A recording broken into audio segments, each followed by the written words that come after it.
അപ്പോൾ എല്ലാവർക്കും നമസ്കാരം.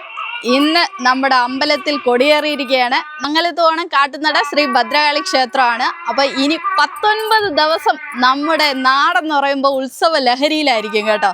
ഞങ്ങൾ ഇങ്ങനെയൊക്കെ ഒരുങ്ങി നിൽക്കുന്നത് കണ്ടിട്ട് കുറച്ച് പേര് ചോദിക്കുകയാണ് വിവാഹ വാർഷികമാണോ എന്ന്. നമുക്കിന്ന് വിവാഹ വാർഷികത്തെക്കാളും വലിയൊരു സന്തോഷ ദിവസമാണ് കേട്ടോ. അത് തന്നെ, നമുക്ക് അത്രയും എല്ലാവരും കാത്തിരിക്കുന്ന ഈ മംഗലത്തോണം, അതുപോലെ തന്നെ ഇവിടെ കാത്തിരിക്കുന്ന ഒരു ഉത്സവമാണ് നമുക്ക് കാട്ടുനട ദേവി ക്ഷേത്രത്തിലെ തൂക്കമഹോത്സവം എന്ന് പറയുന്നത്.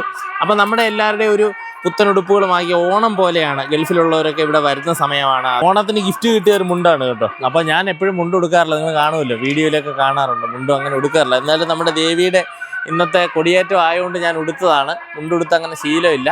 അപ്പൊ എന്തായാലും നമുക്കൊരു നല്ലൊരു ദിവസം, സന്തോഷമുള്ള ദിവസമായപ്പോൾ നല്ല രീതിയിൽ ഡ്രസ്സൊക്കെ ധരിച്ച് നിങ്ങളുടെ മുന്നിൽ വരണമെന്നുണ്ട്. അങ്ങനെ വന്നതാണ് കേട്ടോ. ഞങ്ങളുടെ ഒരു നല്ല ദിവസം എന്ന് പറയുന്നത് ഈ ബർത്ത്ഡേ ഒന്നുമല്ല, അതിനേക്കാളും ഏറ്റവും ഹൈലൈറ്റ് ചെയ്ത് നിൽക്കുന്ന ഇവിടുത്തെ ഉത്സവമാണ്. മംഗലത്തോണം തൂക്കമഹോത്സവമാണ്.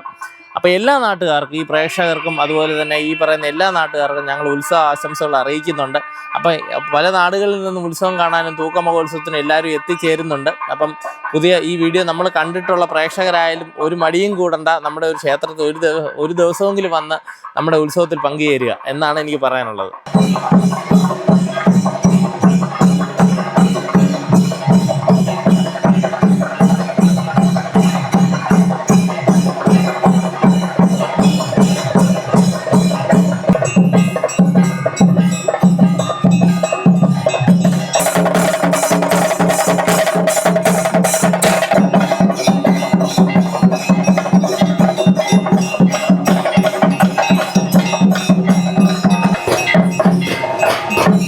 എല്ലാവരുടെയും ഒരു വർഷത്തെ കാത്തിരിപ്പാണ് കാട്ടുനട ശ്രീ ഭദ്രകാളി ക്ഷേത്രത്തിലെ തൂക്ക മഹോത്സവം. ഏപ്രിൽ 12-നാണ് തൂക്കം. ഒരുപാട് പേരുടെ വിശ്വാസമാണ് ഈ നേർച്ച തൂക്കം. ഞങ്ങളുടെ പ്രദേശത്തെ മിക്ക വീട്ടിലെ കുഞ്ഞുങ്ങൾക്കും ഇവിടെ നേർച്ച തൂക്കം നടത്താറുണ്ട്. മനസ്സൊരുക്കി പ്രാർത്ഥിച്ചാൽ നടക്കാത്തതായി ഒന്നുമില്ല എന്നാണ് ഞങ്ങളുടെയും വിശ്വാസം. 19 ദിവസം നീണ്ടു നിൽക്കുന്ന ഈ ഉത്സവ കാലയളവിൽ കളങ്കാവൽ, ഉച്ചബലി, ദിക്കുബലി, പൊങ്കാല സമർപ്പണം ഇതൊക്കെ പ്രധാന ആചാരങ്ങളാണ്. ഇവിടുത്തെ കളങ്കാവൽ വളരെ പ്രസിദ്ധമാണ്. നിരവധി ഭക്തജനങ്ങളാണ് ഇത് കാണാനായി ഈ ക്ഷേത്രത്തിലെത്തുന്നത്.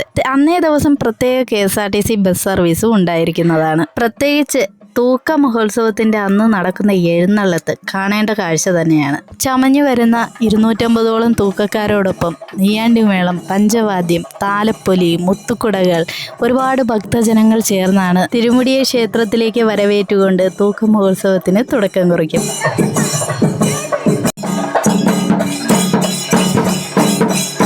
ഈ കാണുന്നത് തിരുമുടിയെ ശ്രീകോവിലിൽ നിന്ന് പച്ചപ്പന്തലിലേക്ക് എഴുന്നള്ളിക്കുന്ന കാഴ്ചയാണ്.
തിരുമുടിയെ എഴുന്നള്ളിക്കുന്ന സമയത്ത് ഇടാനുള്ള പൂക്കളാണ് ഇതൊക്കെ. നമ്മുടെ വീടിനടുത്തുള്ള അമ്മമാരും കുഞ്ഞുമക്കളും ചേർന്നാണ് ഈ പൂക്കളൊക്കെ ഇറക്കുന്നത്. അപ്പോൾ എല്ലാവർക്കും ഞങ്ങളുടെ പേരിലും ഞങ്ങളുടെ ചാനലിൻ്റെ പേരിലും ഉത്സവാശംസകൾ അറിയിക്കുകയാണ്. എല്ലാവരെയും സ്വാഗതവും ചെയ്യുന്നുണ്ട്. ഒരു ദിവസമെങ്കിലും ഞങ്ങളുടെ അമ്പലത്തിലൊന്ന് വന്നു പോകണം കേട്ടോ. അപ്പോൾ ആരും മറക്കണ്ട, ഏപ്രിൽ 12-നാണ് തൂക്ക മഹോത്സവം വരുന്നത്.